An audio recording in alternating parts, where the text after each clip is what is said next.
Na kusalimu asubuhi ya leo, mpendwa na rafiki yangu. Naomba nikukaribishe kwa sababu ya neno la Mungu, na ujumbe wetu unasema uwe miongoni mwa watu Mungu anaowajivunia. Kitabu cha Ayubu mlango ule wa kwanza na mstari ule wa 7 na wa 8. Bwana akamuuliza Shetani, unatoka wapi wewe?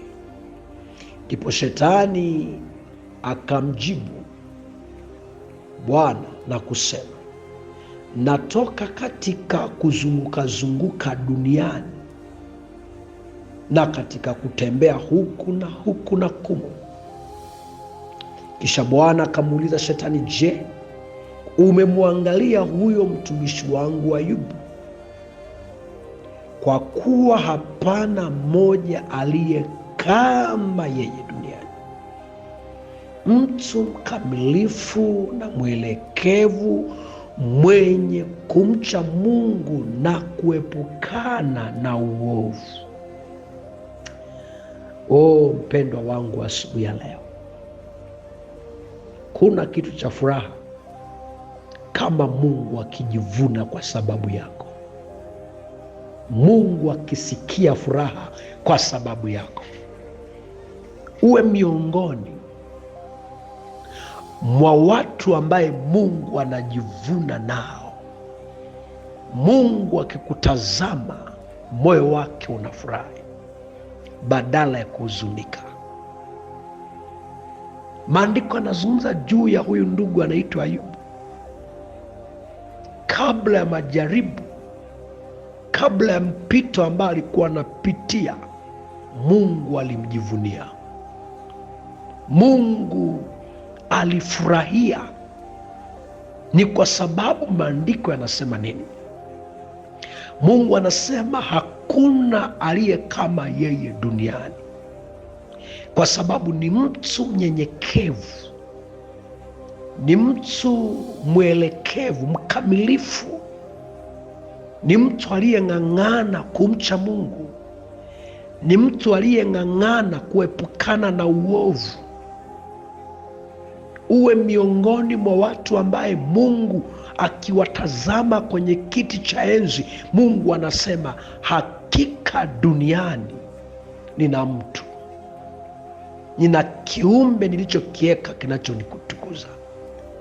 Ndio maana maandiko yanasema katika Zaburi, watakatifu walioko duniani, hao ndio bora ninaopendezwa nao. Tukisimama katika haki na katika njia za Mungu, Mungu atatujivunia. Hata shetani akienda mbele za Mungu kutushtaki kwa namna gani, hata shetani akipeleka mashtaka masaa yote anaweza, Mungu atajivunia kwa ajili yetu. Uwe miongoni ambaye Mungu akiwatazama. Sikiliza, kama Mungu amekuita kwenye utumishi, Mungu amekuweka kwenye nafasi fulani, wacha Mungu akujivunie kupitia hiyo nafasi aliyekupa. Wacha Mungu ajivunie kupitia familia aliyekupa. Maana shetani alifikiri Ayubu anampenda Mungu kwa sababu ya mali aliyonayo, lakini Mungu akamwonyesha shetani kwamba Ayubu aniabudu mimi kwa sababu ya mali niliyempa. Kama unavyofikiri, Ayubu alinipenda wakati hana mali, na hata sasa bado ananipenda. Hata kama ungegusa mali zake zote, upendo wangu na Ayubu hautaondoka. Mpendwa, nikuambia asubuhi ya leo, unaweza ukapoteza vyote, unaweza ukapita kwenye magumu, unaweza ukapita mahali ambapo hakuna msaada wa mwanadamu, lakini usiwahi kumwacha Mungu wako, maana yeye atakuwa msaada kwako, yeye atakuwa kimbilio kwako. Ndio maana maandiko yanasema yeye ni kimbilio letu na nguvu na msaada uonekanao wakati wa mateso. Wakati wa mateso unaweza usimuone mwanadamu, lakini Mungu akaonekana kwa ajili yako. Mungu akasimama na wewe. Kwa nini? Kwa sababu Mungu anakujivunia. Mungu anakulinda kama mboni ya jicho lake. Wacha Mungu akujivunie. Kusoma kile kitabu kile cha Mwanzo mlango 41 na mstari ule wa 38, maandiko yanasema, Farao akawaambia watumwa wake, tumpate wapi mtu kama huyu mwenye roho ya Mungu ndani yake?